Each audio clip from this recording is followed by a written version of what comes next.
کو صرف یہ مطلب اس بات سے آگاہ کرنا چاہ رہا تھا کہ حقیقت تک پہنچنے کا خالی وہ رستہ نہیں ہے جس پر آپ چل رہے ہیں. ایک عارف کی جو زندگی ہوتی ہے تو اس کی زندگی کیا ہوتی ہے؟ اس کی زندگی کا پورا فوکس شفٹ ہوتا ہے مخلوق سے خالق کی طرف، کہ اگر ہم اس قابل ہو سکیں، اپنے آپ کو اس قابل کر سکیں کہ اپنے فوکس کو ادھر سے ادھر شفٹ کر سکیں، اگر ہم وہاں تک جا سکیں تو پھر آپ خود اپنی زندگی میں بہت بہت بڑی بڑی تبدیلیاں دیکھیں گے.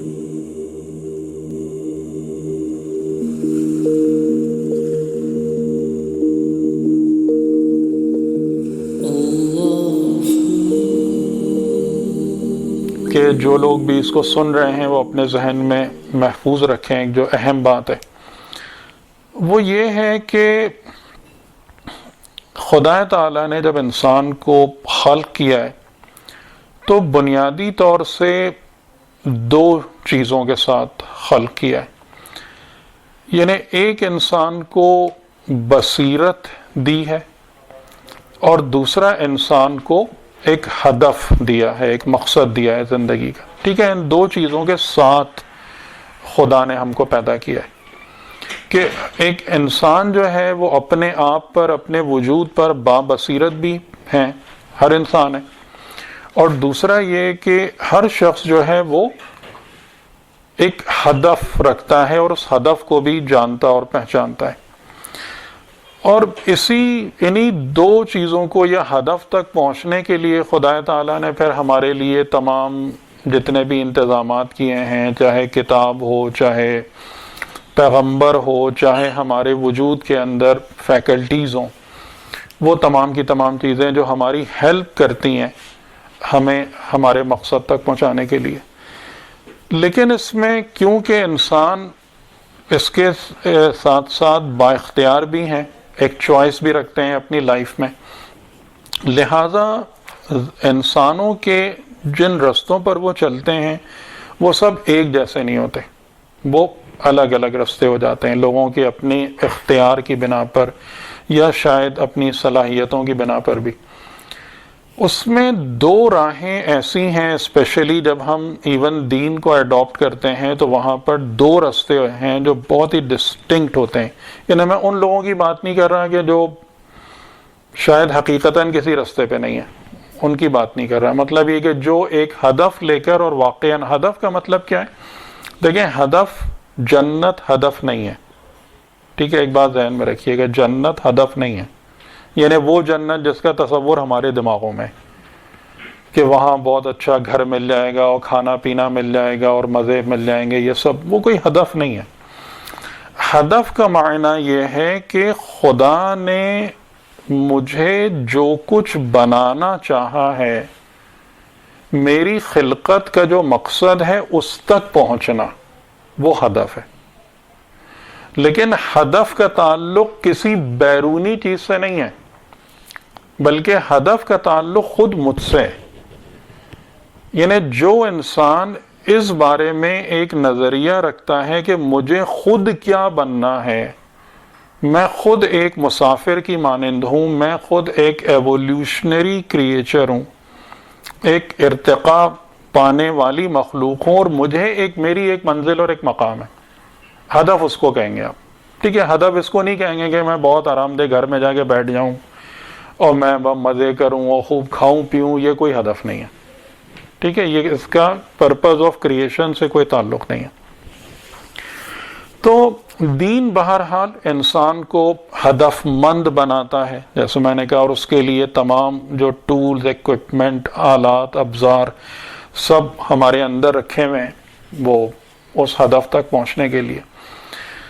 اس میں یعنی جو لوگ دین کو اختیار کرتے ہیں یا دین کی راہ کو چلتے ہیں نا، ان میں دو قسم کے سمجھ لیں آپ گروپس بن جاتے ہیں.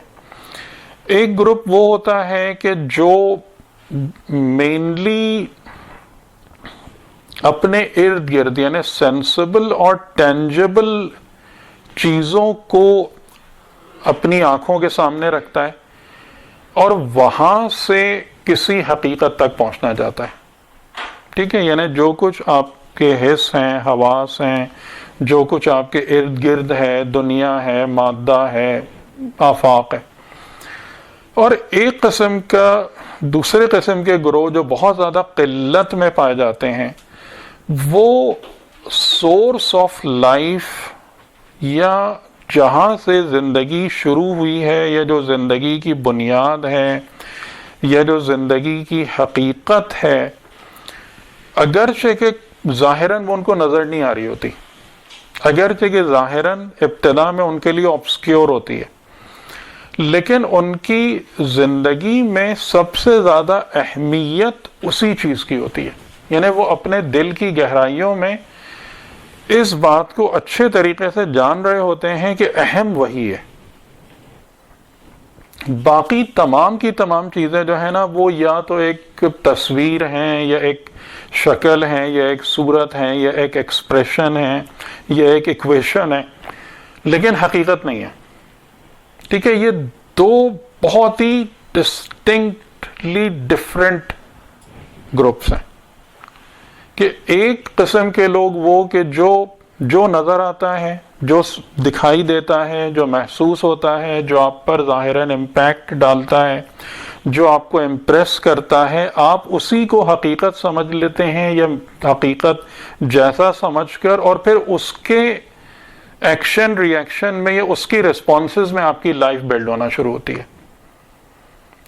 اور دوسرے قسم کے افراد وہ ہوتے ہیں کہ جو ڈائریکٹلی مطلب source of life, source of every thing, source of creation, اسی کو ہی سب کچھ جان کر اور پھر اس کے پیرائے میں پوری زندگی کو دیکھنے کی کوشش کرتے ہیں. میں یہ کوشش کرنے کے لفظ کیوں کہہ رہا ہوں؟ اس لیے کہ وہ شروع میں بالکل ہی ایک ایسے مطلب تصور کی مانند ہوتا ہے کہ جو آپ کو لگتا ہے کہ شاید کچھ ہے ہی نہیں، ٹھیک ہے، لیکن وہ رفتہ رفتہ وہ چیزیں انفولڈ ہوتی ہیں. وہ والی چیز جو ہے، یعنی آپ سمجھ ہی رہے ہیں کہ یعنی اس کو میں اگر اور تھوڑا فارمل کر دوں تو فارمل اس میں یہ کہ زیادہ تر لوگ وہ ہیں کہ جو مخلوق سے خالق تک پہنچنے کی کوشش کرتے ہیں، اور کچھ لوگ وہ ہیں جو خالق سے ہر چیز کو دیکھنے کی کوشش کرتے ہیں. یعنی ان کے لیے جو کچھ بھی ہے نا وہ خالق ہے، جو کچھ بھی ہے وہ اصل حقیقت ہے، اور اس سے ہٹ کر وہ کسی چیز کی نہ اہمیت کے قائل ہونا چاہتے ہیں اور نہ کسی چیز کو اپنی زندگی میں جگہ دینا چاہتے ہیں کہ جو خالق کے بنا ہو یا خالق کی ریلیشن شپ کے بغیر لائف میں انٹر ہونے کی کوشش کرے یا انٹر ہو. جو میں دو مختلف قسم کے لوگوں کے گفتگو کر رہا ہوں کہ جیسے جب کوئی بھی انسان ہے، ایک عالم بننا چاہتا ہے، ایک عارف ہے، ٹھیک ہے، یعنی کہ وہ ظاہراً اپنے بدن کو عبادات میں لگاتا ہے، علوم کے رستے پہ جاتا ہے، علم، عبادت اور باقی تمام چیزیں، یعنی وہ ظاہری اپنے بدن کو، لیکن اس کی نظر کس پر ہے؟ کیا وہ لوگوں میں پھنسا ہوا ہے اور وہاں سے قدم بقدم خدا تک جانا چاہ رہا ہے، یا اس کی نظر اس حقیقت پر ہے؟ جیسا میں نے کہا ابھی وہ اس کو نہیں پہچان رہا ہے،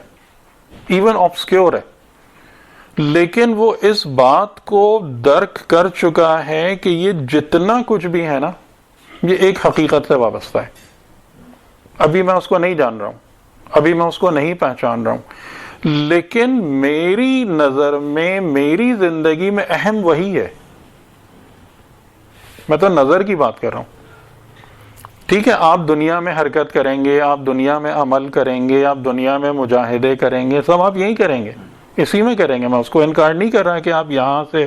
ٹریول کر کے آگے بڑھ رہے ہیں. میں کہہ رہا ہوں کہ وہ ہدف، وہ نظر آپ کی کدھر ہے، فوکس آپ کا کدھر ہے. ٹھیک ہے، تو زیادہ تر لوگ جو اہل دین بھی ہیں، اہل دیانت بھی ہیں، ان کا فوکس کس پر ہے؟ اشیاء پر ہے، ظواہر پر ہے، جو ان کو نظر آتا ہے اس پر ہے. ٹھیک ہے، ایک کیٹیگری والے بالواسطہ جا رہے ہیں اور دوسری بلا واسطہ. یعنی جیسے ہم لوگ ہیں، ٹھیک ہے، ہم لوگ اپنی زندگی میں کس چیز کو اہمیت دیتے ہیں؟ ہم کس سے ڈرائیو ہوتے ہیں؟ کس سے ڈرائیو ہوتے ہیں؟ ہماری جو ریلیشن شپس بنی ہوئی ہیں مختلف ہمارے پیرلل دنیا میں. ٹھیک ہے، یعنی مثال کے طور پر کہ اگر ہم نے دین کے ساتھ بھی اپنا تعلق بنایا ہے تو دین کے ساتھ ہمارا تعلق کیا ہے کہ ہم مختلف قسم کے کاموں کو انجام دیں گے. فار ایگزامپل عبادت کریں گے, نماز پڑھیں گے, پھر اس کے بعد ہر مذہب والے کے پاس اپنا ایک پورا سیٹ آف ٹریڈیشنز ہے, ان سب چیزوں کو انجام دیں گے. اور اس کے بعد ہم کیا کریں گے؟ اس کے بعد ہم مطلب ثواب کی توقع رکھیں گے یا اپنے اجر کو چاہیں گے, اور اس کے ذریعے سے ہم کسی اچھے مقام تک پہنچنا چاہیں گے. ٹھیک ہے, زیادہ تر دین یہی نہیں ہے. تو ہدف تو اس میں بھی خدا ہی ہے نا, خدا کدھر ہے؟ مین ہدف تو وہی ہے کہ خدا کی رضا کے لیے کر رہے ہیں. خدا کی رضا کے لیے کرنا ایک بالکل الگ بات ہے. ٹھیک ہے. اور دوسرا مسئلہ یہاں پر یہ بھی ہے کہ ہم خود خدا کی رضا کو کن پیرامیٹرز پہ جانچتے ہیں, کس پہ دیکھتے ہیں؟ جنت جہنم, جنت جہنم, یا اس سے بھی زیادہ نیچے دنیا کا آرام اور تکلیف. یعنی اگر آپ غور کریں کہ بہت سارے انسان جو ہیں وہ دنیا کے آرام اور تکلیف میں خدا کی پسند و ناپسند کو تول رہے ہوتے ہیں کہ اگر خدا نے مجھے دنیا میں مزیدار لذتوں والی زندگی دے دی تو اس کا مطلب ہے خدا مجھ سے راضی ہے, اور اگر دنیا میں سختیاں آ گئیں تو خدا مجھ سے ناراض ہے. یہ تو کچھ بھی کرائٹیریا نہیں بن رہا نا. تو یعنی اس کا کیا مطلب ہے؟ یہی جو میں کہہ رہا ہوں کہ ہمارے دین کے جتنے بھی معاملات ہیں نا وہ سب کدھر ہیں, اس کا فوکس کدھر ہے؟ مخلوقات پر ہے, اشیاء پر ہے, چیزوں پر ہے. اور پھر الٹیمیٹلی یعنی کہ وہ تمام کی تمام چیزیں جا کے پھنس جاتی ہیں آپ کی اپنی پسند و ناپسند پہ, اپنی چاہت اور من مانی, اور پھر وہ سب چیزیں, یعنی وہ ایک پورا اس کا ایک ملغوبہ بن جاتا ہے. اور دوسری طرف جو لوگ ہیں یعنی وہاں پر, یعنی جیسے مثال کے طور پر جو اس کی بہت بڑی مثال ہے کہ خود شہدائے کربلا کی بہت بڑی مثال ہے کہ رضائے خدا اس کو کہتے ہیں. ٹھیک ہے, رضائے خدا کے لیے کام کرنا یا خدا کو ہدف بنانا اس کو کہتے ہیں کہ جب آپ کے پاس مطلب خدا کی وجہ سے آپ کو ہر چیز چھوڑ دینا پڑے تو آپ کے لیے کوئی پرابلم نہ ہو. ٹھیک ہے, یعنی اگر ان شہداء نے اپنے گھر بار با کراہیت چھوڑے ہوں گے تو کوئی کمال نہیں کیا, پھر یا جنت کے لیے چھوڑے ہوں گے تو بھی کوئی خاص کام نہیں کیا. تو یہ جو کہ ہم سمجھتے ہیں کہ ایسا نہیں ہے, ایسا نہیں ہے. امام حسین علیہ السلام کی برکت سے ان لوگوں نے ان مقامات کو طے کر لیا تھا کہ جہاں واقعاً ان کے سامنے حقیقتاً رضائے خدا کے سوا اور کوئی دوسری چیز نہیں تھی یہ ہونے والی. ٹھیک ہے, میں آپ کو ایک دو چھوٹے چھوٹے واقعات سنا دوں تاکہ شاید, اور پھر بات. تو یعنی میرے کہنے کا مطلب کیا ہے کہ دیکھیں یہ دو راہیں جو ہیں نا, یہ دو راہیں بالکل الگ ہیں اور یہ کو ایگزسٹ نہیں کرتی ہیں. یعنی اگر کوئی یہ توقع رکھے کہ میں ایک قدم اس رستے پہ رکھوں گا ایک قدم اس رستے پہ رکھوں گا, یہ اس طریقے سے چلنا پاسبل نہیں ہے. میرا اصل کہنے کا مطلب پوائنٹ یہ ہے, یعنی یا آپ ادھر ہوں گے کہ آپ کا پورا دین جو ہے وہ مخلوقات کی ریلیشن شپس کی بنا پر ڈیفائن ہو رہا ہوگا, یا آپ ادھر ہوں گے کہ آپ کا پورا دین خدائی حقیقتوں کی ریلیشن شپ کی بنا پر ڈیفائن ہو رہا ہوگا. ٹھیک ہے, یہ دو الگ راستے ہیں اور ہم بدقسمتی سے دونوں کو ملانے کی کبھی کبھی کوشش کرتے ہیں جن کو یہ بات سمجھ میں آتی ہے, اور نتیجتاً پھر وہ بڑی بری ٹھوکریں رکھتی ہیں یا کہیں کے بھی نہیں رہتے, نہ ادھر کے نہ ادھر کے, عجیب سی حالت ہو جاتی ہے. ٹھیک ہے, میں آپ کو ایسے کچھ ایک دو مثالیں شاید آپ کو یاد بھی آ جائیں, پہلے بھی ہم نے بات کی تھی کہ آیت اللہ بہجت کے حوالے سے بیان کیا جاتا ہے کہ جیسے انہوں نے کچھ لوگوں کو کافی, یعنی جس زمانے میں وہ 2-4 سال ہی رہے مرزا علی قاضی کی صحبت میں, پھر ان کی بھی شکایت ہو گئی تھی, پھر ان کے ابا تک شکایت پہنچ گئی اور پھر ان کو والد صاحب نے کہا تھا بھئی تم آ جاؤ وہاں سے. تو جس زمانے میں وہ تھے تو وہ آیت اللہ خوئی کے دروس فقہ میں بیٹھتے تھے اور انہوں نے کچھ ایسے اشکالات کیے ان کے درس میں, فقہی درس میں, کہ جو ان کے لیے تھوڑا جواب دینا مشکل ہوا. حالانکہ آیت اللہ کوئی فقہی اعتبار سے بہت بلند پایا شخصیت. تو انہوں نے ان سے جب کچھ سوال کیا پوچھا اس بارے میں تو انہوں نے آیت اللہ بہجت نے کہا کہ میرا مقصد کوئی خواہ آپ کو تنگ کرنا نہیں تھا, میں آپ کو صرف یہ مطلب اس بات سے آگاہ کرنا چاہ رہا تھا کہ حقیقت تک پہنچنے کا خالی وہ رستہ نہیں ہے جس پر آپ چل رہے ہیں, دیگر راستے بھی ہیں, اور اگر آپ ان راہوں سے یعنی ان جگہوں سے چیزوں کو جب حقائق کو دیکھتے ہیں, دین کو دیکھتے ہیں, تو ایک ڈفرینٹ پرسپیکٹو وجود میں آتا ہے. تو کچھ عرصے کے لیے پھر آیت اللہ خوئی بھی مرزا علی قاضی کے دروس میں گئے اور شامل ہوئے, اور پھر ان کے ساتھ کچھ واقعات ہوئے جس کی وجہ سے پھر وہ الگ ہو گئے کہ یہ چیز درست نہیں ہے یا صحیح نہیں ہے. لیکن آیت اللہ خوئی کا ایک جملہ بہت امپورٹنٹ ہے اس بارے میں کہ اگر مرزا علی قاضی صحیح ہیں, درست ہیں, تو پھر وہ آسمان ہے اور ہم زمین ہیں. یعنی جو کچھ وہ بتا رہے ہیں اور سکھا رہے ہیں اور جس کی تربیت دے رہے ہیں لوگوں کو, اور ظاہر ہے کہ وہ ایک بہت چھوٹا سا اور مخصوص حلقہ ہی تھا, تو پھر وہ آسمان ہے اور ہم زمین ہیں. ٹھیک ہے, تو یہ فرق کتنا ہے ان دونوں رستوں میں, جتنا زمین اور آسمان میں فرق ہے. اور انسان یا آسمان پر ہوتا ہے یا زمین پر ہوتا ہے, اس کا یہ نہیں ہوتا کہ ایک قدم زمین پر ہو ایک قدم آسمان پر ہو. اس طریقے سے کوئی نہیں چل سکتا. ٹھیک. اور دوسرا ایک اور واقعہ ہے بہت, وہ بھی بڑا مزیدار ہے. ان کا جواد انصاری, آیت اللہ جواد انصاری حمدانی, ان کے تاریخ انتقال جو ہے وہ 1379 ہجرہ ہے. اچھا, اور ان کی بھی بہت ہی عجیب زندگی ہے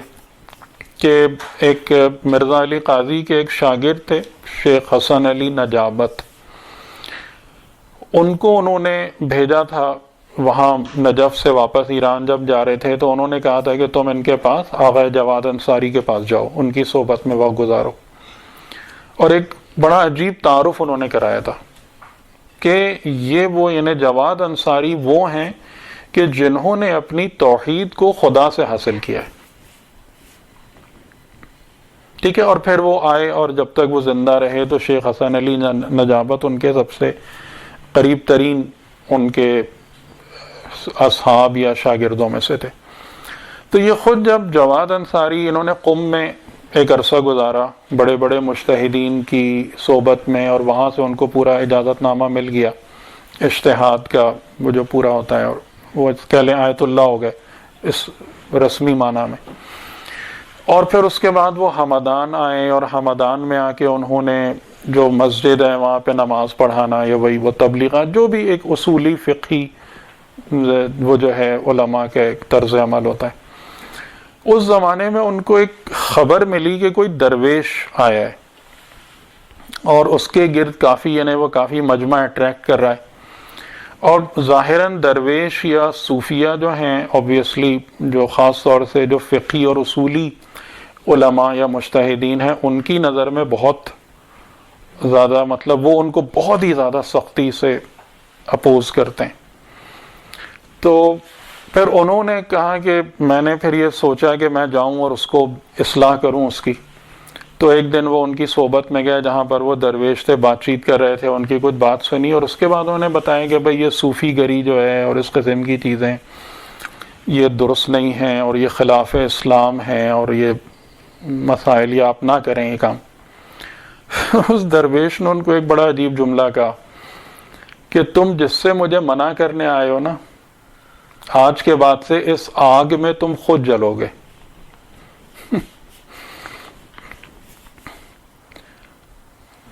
تو اس کے بعد پھر ان کا وہی کہنا کہ پھر میرے اندر ایک بے چینی پیدا ہونا شروع ہوئی اس کے بعد سے. اور پھر یعنی ان کا جو پورا ایک زندگی کا سفر ہے وہ بہت ہی عجیب ہے, بہت ہی عجیب ہے کہ یعنی ان کی یہ حالت تھی. میں ان کے انتقال کا تھوڑا سا واقعہ آپ کو اور یہ سب میں ان کے جو مطلب سن کے بتا رہا ہوں, ٹھیک ہے, یہ واقعات میں پڑھ کے نہیں بتا رہا. خود ان کے بیٹے کی زبانی ان کی ویڈیوز جو ہیں, ان کے بیٹے ہیں ڈاکٹر علی انصاری, یہ سب ان کے بتائے ہوئے واقعات سن کے بتا رہا ہوں. کہ ان کا انتقال، حالانکہ وہ بڑے جسمانی طور پر بڑے قوی ہیکل مضبوط شخصیت تھے، لیکن ان ہز 50s بہت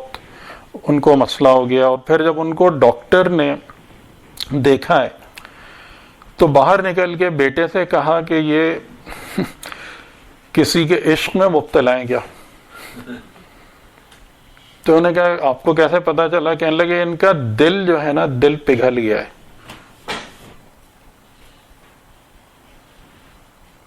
تو انہوں نے واپس آ کے بتایا ڈاکٹر کا جملہ، تو انہوں نے کہا کہ یہ ڈاکٹر ہے بہت حاذق، لیکن اس کو اصل وجہ نہیں پتا، یعنی کہ ایک انسان کے عشق خدا میں ایک انسان کا دل اس قدر واقعاً دل متاثر ہو جائے، اور وہ 59 ایئرز کی ایج میں وہ انتقال کر گیا۔ ٹھیک ہے، تو یہ جو راہیں ہیں نا، اس کو اب ہماری مرضی، ہم اس کو افسانہ سمجھیں، ہم اس کو کہانی سمجھیں، ہم اس کو کچھ بھی سمجھیں، لیکن میں یہی بات شاید ایک احساس دلانا چاہتا ہوں کہ شاید کسی کو یہ بات سمجھ میں آ جائے یا کوئی اس چیز کو ایبزارب کر لے ان معاملات کو، کہ یہ دو الگ راہیں ہیں، اور حقیقتاً جب قرآن اور اہل بیت علیہ السلام جس طریقے سے کہ امام علی علیہ السلام کا پورا خطبہ ہے 191 نہج البلاغہ میں، جو خطبہ حمام کے نام سے مشہور ہے، کہ جس میں آپ نے، جب انہوں نے کہا تھا کہ مجھے اوصاف متقین میرے لیے بیان کریں، گویا میں ان کو دیکھ رہا ہوں، اور اسی دوران میں وہ انتقال کر گئے، یعنی امام علی علیہ السلام کے بیان کرتے کرتے وہ انتقال کر گئے اوصاف متقین کے، کہ وہ اس قدر وہ ایبزارب کر رہے تھے اور شدت سے ان چیزوں کو کہ ان کا بدن اس کو برداشت نہیں کر سکا۔ ٹھیک ہے، تو بس اس بات کو ذہن میں رکھیں کہ یہ جو توحید کی راہ ہے نا، یہ توحید کی راہ، یہ فارمل ریلیجن والا رستہ نہیں ہے۔ راہ توحید یعنی کہ جو، جیسے آپ کہہ لیں کہ ایک عارف کی جو زندگی ہوتی ہے، تو اس کی زندگی کیا ہوتی ہے؟ اس کی زندگی کا پورا فوکس شفٹ ہوتا ہے مخلوق سے خالق کی طرف، اور پھر کیونکہ جو خالق ہے، جو رب ہے، جب وہ اس پر فوکس کرتا ہے تو ایک بہت بڑا ڈفرنس آتا ہے، بہت بڑا ڈفرنس آتا ہے۔ وہ ڈفرنس یہ آتا ہے کہ مخلوق پر آپ جتنا بھی توجہ کریں گے، مخلوق میں عیب ہے، نقص ہے، خرابی ہے، جتنے بھی اعلیٰ معیار کا انسان آپ کو ملے، اس کی ذات میں عیب اور نقص ہے سوائے معصوم کے۔ لیکن جب توجہ خالق پر فوکس ہوتی ہے اور وہاں سے جو کمال ہے، جو ایبسولیوٹ بیوٹی ہے، ٹھیک ہے، وہ جب انسان کا نصیب، جیسے میں نے کہا نا شروع میں، یہ سب آبسکیور ہوتا ہے، کچھ ہی نہیں پتا ہوتا، صرف ایک احساس ہوتا ہے، ایک تصور سا ہوتا ہے،